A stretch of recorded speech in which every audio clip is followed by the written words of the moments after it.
At the heels of a major terror attack in Moscow, Russia, leaving 140 dead, U.S. officials are warning of a potential terror attack on American soil.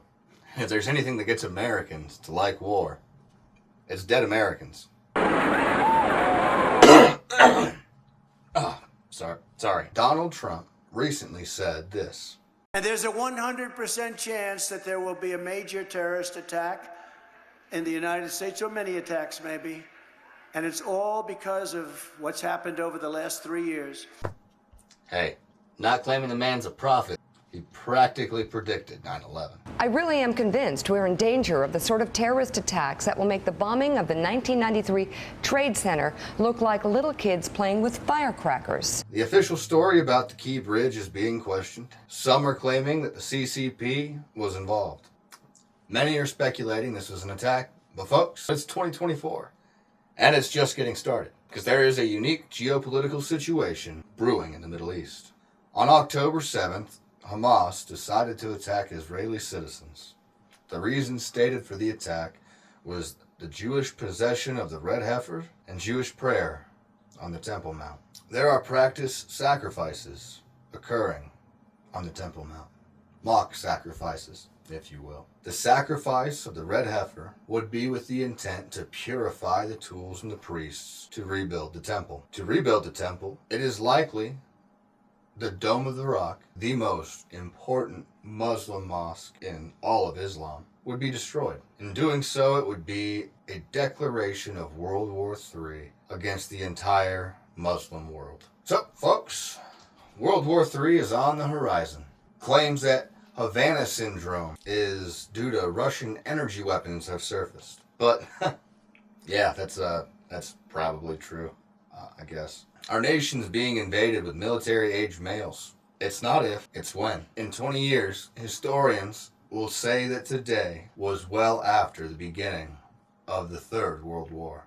End Wokeness on Twitter broke a major story discussing information from the Social Security Administration about voter registration and people that are not using their IDs to register to vote. Now, there's many people claiming that these are illegals, or there are, a lot of dead people. The tweet says, the number of voters registering without a photo ID is skyrocketing in 3 key states: Texas, Pennsylvania, and Arizona. And between the 3, since the beginning of 2024, there has been nearly 2 million voters registered in those 3 states alone. People need to understand that in order to register to vote, you do not need a photo ID. You either need a driver's license or the last 4 of your social security number. These numbers become concerning when you see, of the 89,000 applicants in the state of Texas, 4,662 were dead by the time the application rolled through. This could be something nefarious. It could be purely statistics. I'll let you decide. In other news, police are warning about migrant robbery squads. Yeah, in several major cities across this nation. These squads come with tools and often weapons to make quick entry into the home. It's not long before Denver is going to have the same issue. Thanks to its sanctuary status, light on crime courts, and vast number of criminal migrants, it's only a matter of time before this becomes a reoccurring problem in high-end neighborhoods. Places like Cherry Creek might have a decent response time. But what about Centennial, Parker?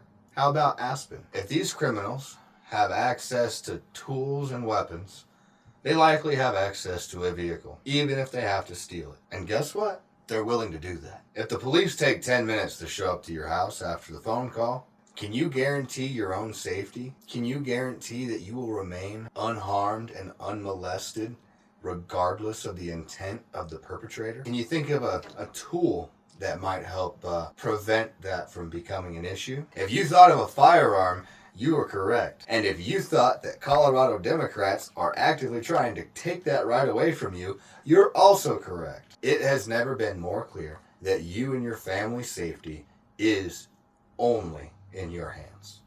You cannot rely on the police. It's only you and what you have around you that you can rely on to defend yourself. And the holy armor of God. Thanks, Jesus. While Colorado Democrats are giving rights away to criminal migrants that don't exist for the American people, such as I don't know, free housing, free cell phone, bank accounts, They're making sure you don't have any rights. From restricting places you can carry a firearm, to restricting the purchase and ownership of certain types of firearms, Colorado communists are more than happy to steal your rights away while empowering the criminal migrants they love so much. We are in a poorly handled adolescent phase in this country, bickering over social issues while communists steal the future of our children. We haven't come to realize the damage we have done to this country by our lack of faith, by our lack of morality, by the lack of God's influence over our life. I don't believe Americans have the appetite for what's coming, or to win a war, for that matter. Hell, we know what it takes. We know what it takes to win a war. 2 decimated cities in Japan show what it takes to win a war. I don't think Americans have the appetite. But friends, prepare to be foie gras or get hungry, for the enemy walks around like a roaring lion, seeking who he may devour. Thanks for watching Craken News. I'm Cody, and we look forward to seeing you again. Be scared. The Russians are using microwaves to eat holes in your brain.